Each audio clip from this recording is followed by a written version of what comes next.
warahmatullahi wabarakatuh. Halo semuanya, saya Muslimatul Ibadah dengan NIM 102. Pada video kali ini akan menjelaskan mengenai mengurangi emisi gas rumah kaca untuk mendukung ekonomi hijau. Emisi gas rumah kaca adalah emisi berbagai gas yang dilepaskan ke atmosfer dari aktivitas manusia di bumi dan menyebabkan efek rumah kaca.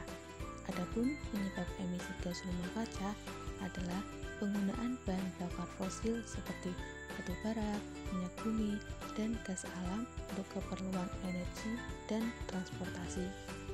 Ekonomi hijau adalah suatu transformasi sistem perekonomian dengan sistem pembangunan dan pertumbuhan ekonomi yang ramah lingkungan.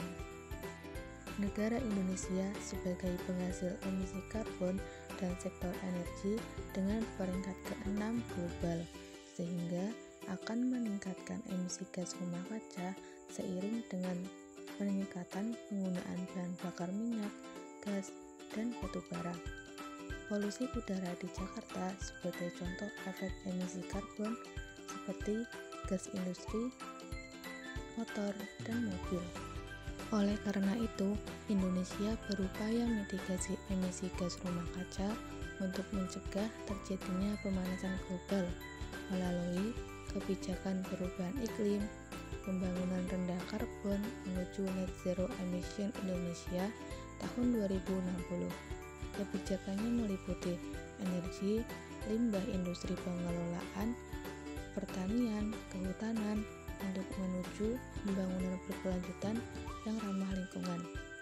Adapun untuk implementasi pembangunan yang ramah lingkungan melalui ekonomi hijau pada aktivitas sehari-hari, seperti aktivitas pertama menggunakan transportasi umum. Kendaraan bahan bakar minyak seperti mobil dan motor menjadi penyumbang emisi gas rumah kaca terbesar. Semakin banyak pengguna kendaraan pribadi, maka akan memperkaya polusi udara karbon yang dihasilkan. Untuk mengurangi gas rumah kaca, bisa dengan menaik transportasi umum seperti Trans Semarang dan Trans Jateng.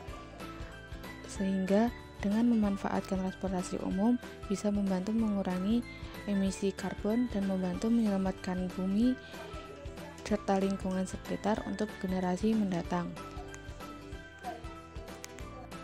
Aktivitas kedua, efisiensi penggunaan listrik.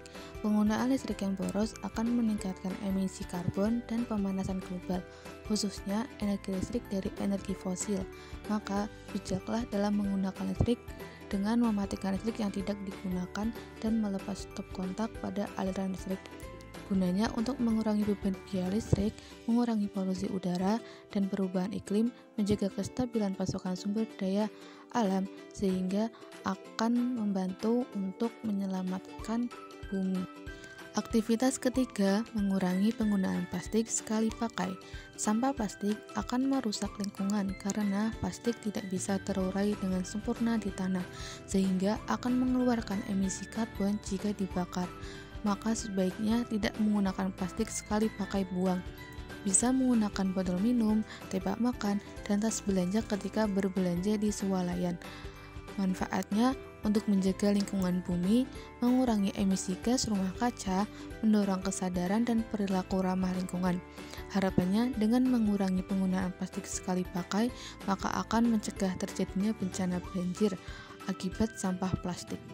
Aktivitas keempat, mendaur ulang botol bekas plastik menjadi tanaman hidroponik. Pemanfaatan sampah botol plastik sebagai media tanam pada budidaya sayuran hidroponik akan mengatasi pencemaran limbah plastik pada lingkungan sekitar. Manfaatnya sebagai peluang usaha tanaman hidroponik, menjaga kesehatan bumi, mencegah global warming, dan mensegarkan udara. Harapannya dengan mendaur ulang sampah botol plastik tersebut, maka akan mengurangi limbah-limbah lingkungan.